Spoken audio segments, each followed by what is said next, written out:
அன்பார்ந்த சகோதர சகோதரிகளை, இயேசு கிறிஸ்து நாமத்தினால உங்களை நான் வாழ்த்துகிறேன்.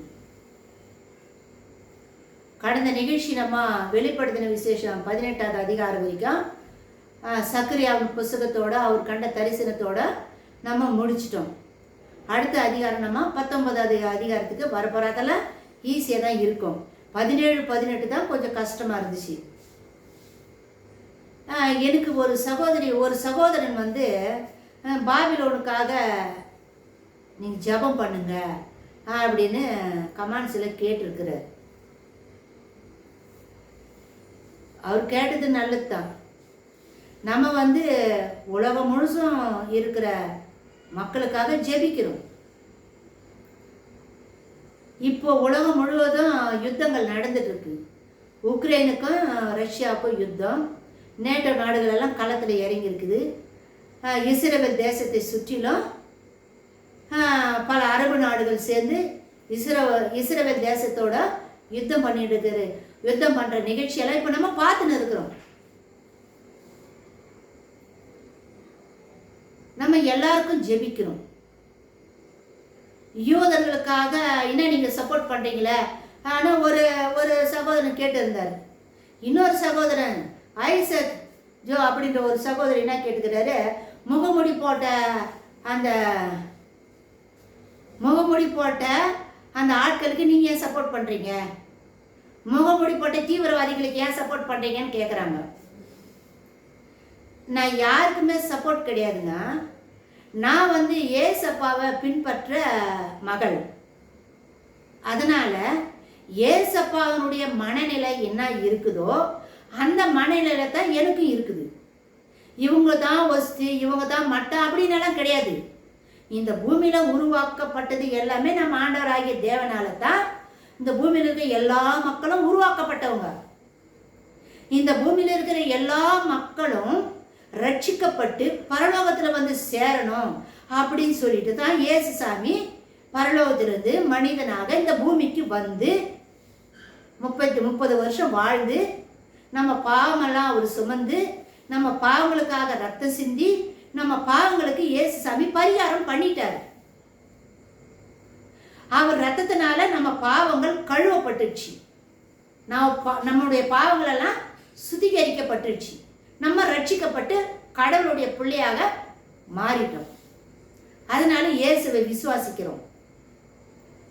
ஸோ இந்த ரட்சிப்பு ஏதோ ஒரு சில மக்களுக்கு, கிறிஸ்துவங்களுக்கு மட்டும் கிடையாது. இந்த ரட்சிப்பு உலகத்தில் இருக்கிற ஒவ்வொரு மனிதனுக்கும் இயேசுனுடைய இரத்தத்தினால பாவ மன்னிப்பு பெற்றுக்கொள்ளணும். அந்த பாவ மன்னிப்பை பெற்றுக்கொள்றதா ரட்சிப்புன்ற அர்த்தம். அந்த பாவம், நான் ரட்சிக்கப்பட்டேன், என் பாவம் எல்லாம் மன்னிக்கப்பட்டுச்சு அப்படின்னா இயேசு கிறிஸ்து ரத்தத்தினாலும் பரிசுத்த ஆவியினாலும் என்ன கடவுள் முத்திரையிடுறாரு. பரிசுத்த ஆவியினால என்ன முத்திரையிடுறாரு, நீ ரட்சிக்கப்பட்டாளு அப்படின்னு ஒரு அடையாளத்தை கொடுக்குறாரு. அதனால ஒரு சிலர் மட்டும் ரட்சிப்பு கிடையாது. உலகம் முழுதும் இருக்கிற எல்லா மக்களும் ரட்சிக்கப்படணும் அப்படின்னு நாங்கள் ஜெபத்தில் வச்சு ஜெபிச்சுட்டு வரோம். யூதர்களும் ரட்சிக்கப்படணும். உலகம் முழுதும் இருக்கிற யூதர்கள் ரட்சிக்கப்படணும். உலகம் முழுதும் இருக்கிற இஸ்லாமிய மக்களும் ரட்சிக்கப்படணும். ஏன்னா எல்லாருக்காகவும் தான் இயேசு சாமி ரத்தத்தை சிந்தினாரு. எல்லாருக்காகவும் தான் இந்த பூமிக்கு வந்தாரு. புரியுதுங்களா? அதனால எல்லாருக்கும் நாங்கள் ஜெபிக்கிறோம். பாகுபாடு இல்லாம உலகத்துல துன்பப்படுகிற மக்களுக்காக, யுத்தத்துல பாதிக்கப்பட்ட மக்களுக்காக எல்லாருக்காகவும் ஜெபிக்கிறோம். இன்னைக்கு உலகத்துல முக்கியமா இஸ்ரவேலுக்கும் இஸ்லாமியர்களுக்கும் யுத்தம் நடக்குது. என்ன காரணம் தெரியுமா? யூதர்களும் இயேசு மெசியாவா ஏற்றுக்கொள்ள, முஸ்லிம்களும் இயேசுவை ரட்சகரா ஏற்றுக்கொள்ளல. இந்த 2 குரூப்பும் இயேசுவை ஏற்றுக்கொள்ளாததுனால தான் இயேசுனுடைய ரத்தத்தினால பாவ மன்னிப்பு பெற்றுக்கொள்ளாததுனால தான் சமாதானம் இல்லை. உள்ளத்துல, குடும்பத்துல, தேசத்துல சமாதானம் இல்லை. இயேசு நம்ம உள்ளத்துல வந்துட்டாருன்னா நம்மளுக்கு சமாதானம் கிடைக்கும். இயேசு உள்ளத்துல வந்துட்டாருன்னா சண்டை இருக்காது. நம்ம பைபிளை எடுத்து படிச்சோம்னாக்கா துப்பாக்கி தூக்க மாட்டோம், கன்னை தூக்க மாட்டோம், கம்பை தூக்க மாட்டோம், மற்றவங்களை அழிக்கிறதுக்கு கத்தியெல்லாம் நம்ம எடுக்க மாட்டோம். ஏன்னா இயேசுவின் வழி அன்பின் வழி, சமாதானத்தின் வழி. அப்போ இந்த ரெண்டு குரூப்பும் இன்னைக்கு சண்டை போட்டுக்குதுன்னா ரெண்டு குரூப்புமே இயேசுவை ஏற்றுக்கொள்ளல. எத்தனையோ யூதர்கள் இயேசுவை மெசியாவாக ஏற்றுக்கொண்ட யூத கிறிஸ்தவங்களும் இருக்கிறாங்க. 18,000 பேர் இருக்காங்கன்னு சொல்றாங்க. அதே மாதிரி இஸ்லாமிய மக்கள் மத்தியில கூட பல கோடிக்கணக்கான இஸ்லாமிய மக்கள் இயேசுவை ஏற்றுக்கொண்டு ரட்சிக்கப்பட்டிருக்கிறாங்க. அவங்களே சாட்சி சொல்றாங்க, நாங்க இப்படியெல்லாம் இருந்தோம், இயேசு எங்களை சந்திச்சாரு அப்படின்னு மெய் மறந்து அவ்வளோ ருசித்து சாட்சி சொல்றாங்க. யாரு? இஸ்லாமிய சகோதர சகோதரிகள், ரட்சிக்கப்பட்டவங்க, இயேசுவை ஏற்றுக்கொண்டவங்க. அதனால இயேசுவை ஏற்றுக்கொண்டா யுத்தம் கிடையாதுங்க. இயேசுவை ஏற்றுக்கொள்ளாதவங்களுக்கு தான் யுத்தம், சமாதானம் இருக்காது. சமாதானம் கொடுக்கிற சமாதான பிரபு இயேசு தான். அவரை தவிர வேற யாரும் இந்த உலகத்துல சமாதானம் கொடுக்க முடியாது. அவர் கொடுக்கிற சமாதானம் தான் நித்திய சமாதானம், நிரந்தரமான சமாதானம். வேற யாராலும் அந்த சமாதானத்தை கொடுக்க முடியாது. அதனால தான் பைபிள் எடுத்து படிங்க, வேதத்தை வாசிங்க, சமாதானம் கிடைக்கும், சந்தோஷம் கிடைக்கும், நிம்மதி கிடைக்கும், சண்டை இருக்காது, யுத்தம் இருக்காது, ரத்தம் சிந்த மாட்டோம், அழ மாட்டோம், கண்ணீர் வடிக்க மாட்டோம், ஒருத்தருக்கு ஒருத்தர் கோல் சொல்லிக்கிட்டு ஒருத்தருக்கு ஒருத்தர் எதிரும் புதிருமா இருக்க மாட்டோம். இயேசுவின் வழி அன்பின் வழி. பரலோகத்துக்கு போனோம்னா இந்த அன்பின் வழியில போனா தான் பரலோகம் போய் சேர முடியும். அதனால அன்பு சகோதர சகோதரி, இஸ்லாமிய சகோதர சகோதரிகளுக்கும் உலகத்தில் இருக்கிற இயேசுவை ஏற்றுக்கொள்ளாத இருக்கிற எல்லா மக்களுக்கும் இயேசுவை ஏற்றுக்கொள்ளுங்க, அவர்கிட்ட வாங்க, அவருடைய சமாதானத்தை பெற்றுக்கொள்ளுங்க, அவருடைய சந்தோஷத்தை அனுபவிங்க.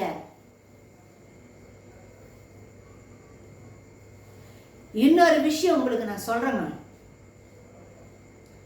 வெளிப்படுத்தின விசேஷத்துல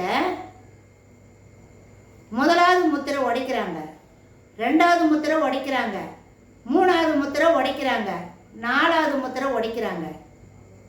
இந்த 4 முத்திரை உடைக்கப்படும் போதுதான் முதல் முத்திரை உடைக்கும் போது வெள்ளை குதிரை வருது, ரெண்டாவது முத்திரை உடைக்கும் போது சிவப்பு குதிரை வருது, மூணாவது முத்திரை உடைக்கும் போது கருப்பு குதிரை வருது, நாலாவது குதிரை உடைக்கும் போது மங்கின நிறமுள்ள. மங்கின நிறமுள்ளனாக்கா வெளிரிய பச்சை. இன்னொரு வேதாகமத்துல வெளிரிய பச்சைன்னு தான் போட்டிருக்குது, மங்கினன் போல வெளிரிய பச்சை அப்படின்னு தான் போட்டிருக்குது. இந்த 4 குதிரையும் வெளியே வருது அப்படின்னு வெளிப்படுத்தின விசேஷத்துல நம்ம படிக்கிறோம். உங்க முன்னாடி ஒரு கருத்தை நான் வைக்கிறேன், நீங்க இதை யோசித்து பாருங்க. உங்க சிந்தனைக்கு இந்த கருத்தை நான் வைக்கிறேன். இந்த 4 முத்திரையில் இருக்கிற அடையாளங்கள் பாலஸ்தீனா நாட்டில் இருக்கிற கொடியில இருக்குதுமோ? பாலஸ்தீனா நாட்டுக்கு கொடி இருக்கும் இல்லையா? அந்த கொடியில இந்த 4 அடையாளங்கள் இருக்குங்க. நீங்க பாருங்க, இதனோட கூட்டமைப்புல வருது பாத்தீங்களா?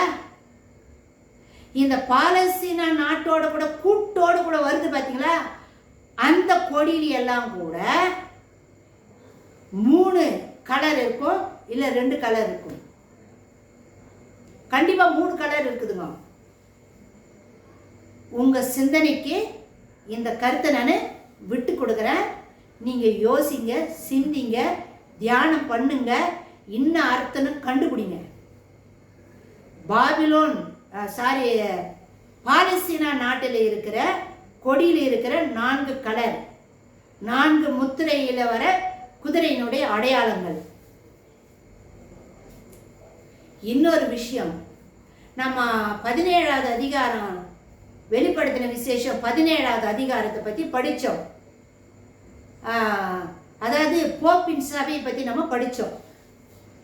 அந்தி கிறிஸ்துவனுடைய மணவாட்டி, அதாவது ரகசியம் மகா பாபிலோன் அப்படின்ற தலைப்பில் பார்த்தோம். ஒரு சகோதரி எனக்கு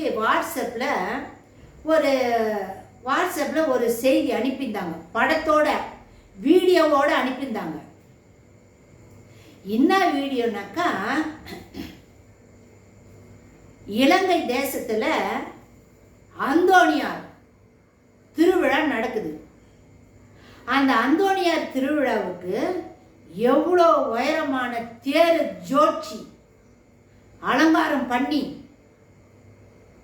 இந்த நம்ம குடியரசு, நம்ம சுதந்திர தின விழாவுக்கு எப்படி நம்ம நாட்டில் அணிவகுத்து செல்லுவாங்க மிலிட்ரிஸ், அந்த மாதிரி அந்த தேருக்கு முன்னாடி சீருடையோட வாத்தியங்கள் வாசித்து கொண்டு அந்த தேரை அவ்வளோ ஒரு வரிசையாக யூனிஃபார்மோட பாட்டு சத்தத்தோட அந்த தேரை இழுத்துட்டு போகிறாங்க.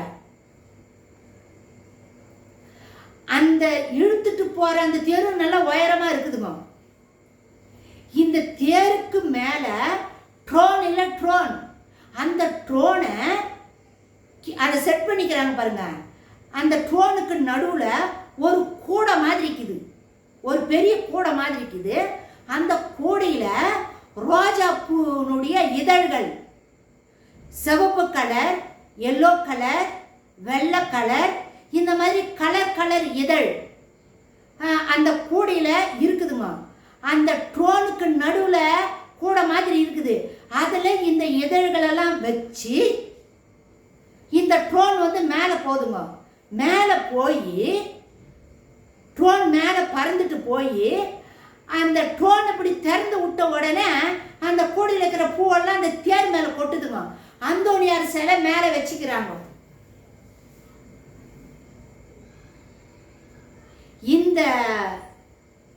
இந்த நிகழ்ச்சியை அந்த சகோதரி எனக்கு வீடியோ மூலமாக அனுப்பி வச்சிருந்தாங்க. எனக்கு மனசு ரொம்ப கஷ்டமாச்சுங்க. அந்த சகோதரியை நான் திட்டினேன். எதுக்கு நீ அனுப்பினேன்னு கேட்டேன். இல்லை, இப்படியெல்லாம் அந்தோணியாரை எப்படியெல்லாம் தேர் எடுத்துட்டு போயிட்டு எப்படியெல்லாம் விழா கொண்டாடுறாங்க பாரு, நீ தெரிஞ்சுக்க வந்தா உனக்கு நான் அனுப்பினேன் அப்படின்னு அந்த சகோதரி சொன்னாங்க. நம் ஆண்டவராகிய தேவன் வானத்துக்கு கீழே, வானத்துக்கு கீழே பூமியிலும் கடலுக்கிற எந்த ஒரு உருவத்தையும் செஞ்சு நீ வணங்காத அப்படின்னு சீனாய் மலை மேல மோயிசனுக்கு 10 கட்டளை கொடுக்கும்போது சொல்லி அனுப்பினார். இல்ல, என்ன தவிர, வார்த்தை கவனிங்க, என்ன தவிர வேற தெய்வம் உனக்கு உண்டாக்க வேண்டாம். பைபிள்ல தானே இருக்குது, நம்ம கிறிஸ்துவ தானே, பைபிளை படிக்கிறோம் தானே. புதிய ஏற்பாட்டில் இயேசு சாமி 2 கட்டளை கொடுக்கிறாரு.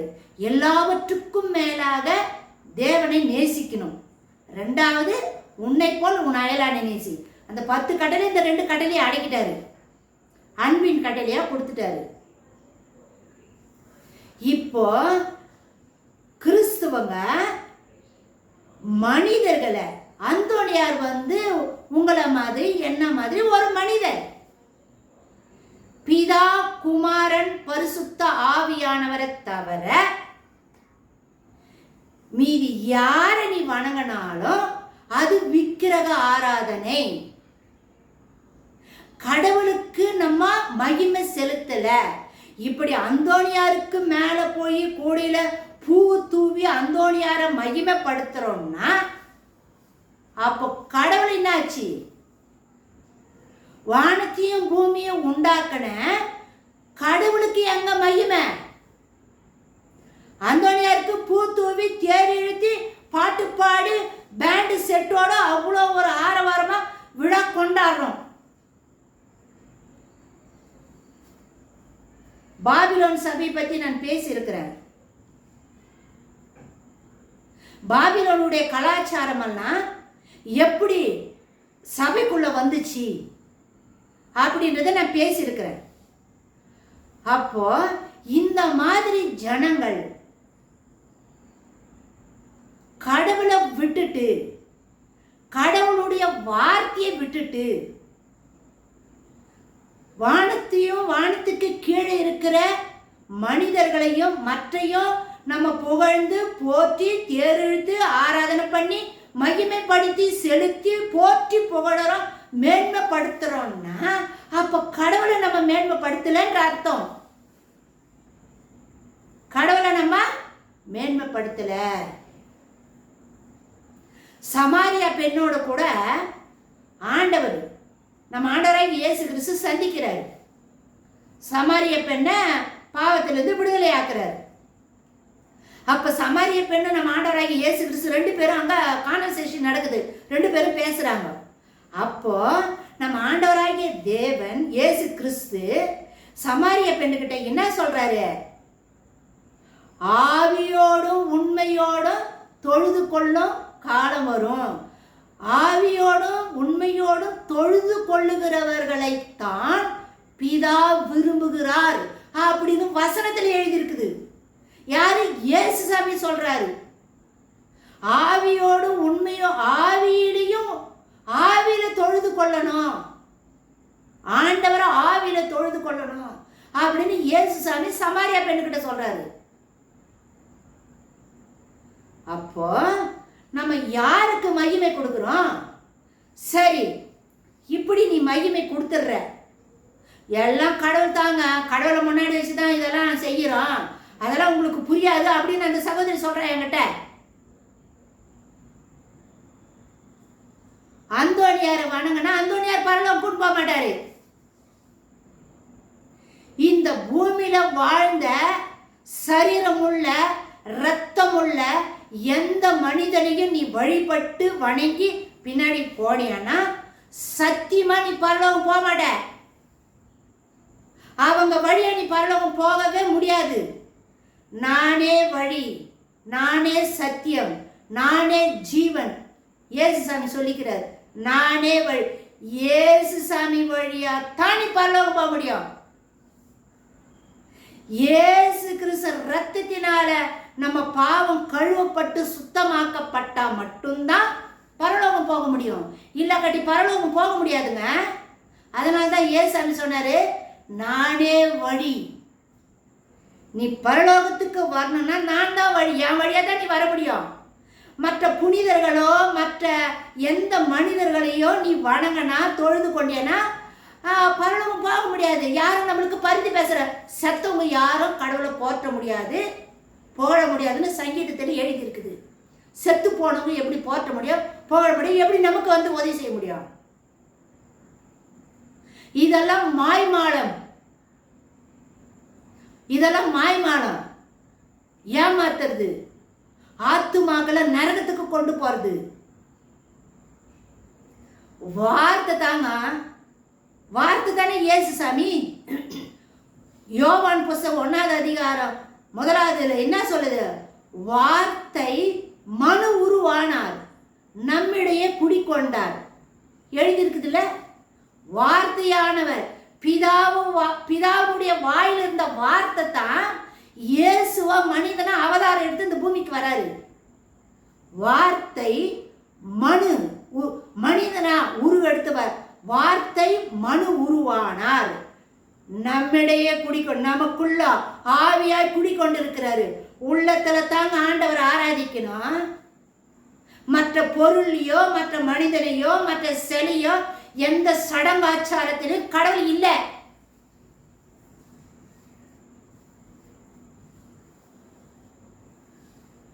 ஒரு முறை நான் எங்கள் பங்கு ஆர்சியில் இருக்கு சொல்லும், புதிய தேவாலயம் கட்டுறதுக்கு நாங்கள் ஃபைட் பண்ணி இடமெல்லாம் வாங்கணும். இடமெல்லாம் வாங்கி கொடுத்துட்டாங்க, கட்டணமாக கட்டி ஆயிடுச்சு. தேவாலயத்தை பிரதிஷ்டை பண்ணுறாங்க, அபிஷேகம் பண்ணுறாங்க. அந்த நேரத்தில் நான் ஏன்னா இப்போ ஆர்சியில் இருந்தேன். அப்போது ஆவியும் பெற்றிருக்கிறப்போ இந்த கலசம் எடுப்பாங்கல்ல, இந்த கலசம் எடுக்கிற மாதிரி என்னை எடுக்க சொன்னாங்க. நானும் இன்னொரு லேடியும் ரெடியாக வச்சுருக்கிறோம். ஆண்டவர் எவ்வளோ நல்லவர் பாருங்க. எங்களுக்கு முன்னாடியே பிஷப் அந்த கேட்டிலேயே நிற்கிறாரு. எங்களுக்கு முன்னாடி இன்னொரு குரூப் போய் ஆரத்தி கலசம் எடுத்துச்சு. நான் எங்களை எடுக்க விடலை. நான் அவமானப்பட்டு போனேன். அதனால நான் தூரம் வந்துட்டேன். ஞாயிற்றுக்கிழமை இது நடக்குது. திங்கக்கிழமை ஒரு நாள் போச்சு. செவ்வாய்க்கிழமை நான் ஆண்டவர்கிட்ட கேட்குறேன், ஆண்டவரே நான் எவ்வளோ கஷ்டப்பட்ட இந்த தேவாலயம் கட்டுறதுக்கு எங்கெங்கெல்லாம் பணம் வசூல் பண்ணி நான் கொடுத்தேன். ஆனால் கடைசியில் இந்த ஜனங்க என்னை வேணாலும் ஒதுக்கிட்டு இப்படி அவமானப்படுத்தினாங்களே அப்படின்னு தலைகாணி வச்சு படுத்துனுக்கிறேன். அழறேன். நான் 3 மணி, சாயங்காலம் 3 மணி நான் தலைமை வச்சு அழுது நிற்கிறேம்மா. கண்ணில் தண்ணி வழியுது. அப்போ ஆண்டவர் என்னோட கூட என்ன தெரியுமா பேசினாரு? மகளே, நான் வாழ வேண்டிய கோயில் எத்தனையோ கோயில் இடிஞ்சு கிடக்குது. அந்த இடிஞ்சு கிடக்கிற கோயிலை போய் கட்டுனாரு. இந்த கோயில நான் வாழல. நான் வாழ வேண்டிய கோயில் எத்தனையோ கோயில் இடிஞ்சு போயிருக்குது. அந்த இடிஞ்சு போன கோயிலை போய் கட்டுன்றாரு. கல் கட்டடத்தில் நான் இல்லை. மனிதனுடைய ஆத்மாக்குள்ள தான் கடவுள் வாசம் பண்றாரு. கடவுள் வாழற இடம் நம்ம சரீரம். நம்ம தான் தேவாலயம். நம்ம சரீரத்துக்குள்ள ஆத்மாக்குள்ள தான் கடவுள் வாசமா இருக்கிறாரு. அந்த வாசமா இருக்கிற இடம் எத்தனையோ இடம் இடிச்சு போயிருக்குது. போய் கட்டுனாரு. அன்னைக்கு புள்ளி வச்சுங்க. எதிலுமே தலையிற ஆண்டவர் என்னைக்கு என்னோட இதை பேசினாரு, அன்னிலிருந்து எதிலுமே தலையிறது தூரம் ஒதுக்கிட்டணும்.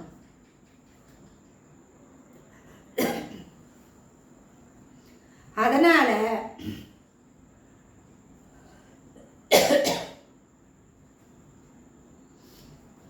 மாரநாதா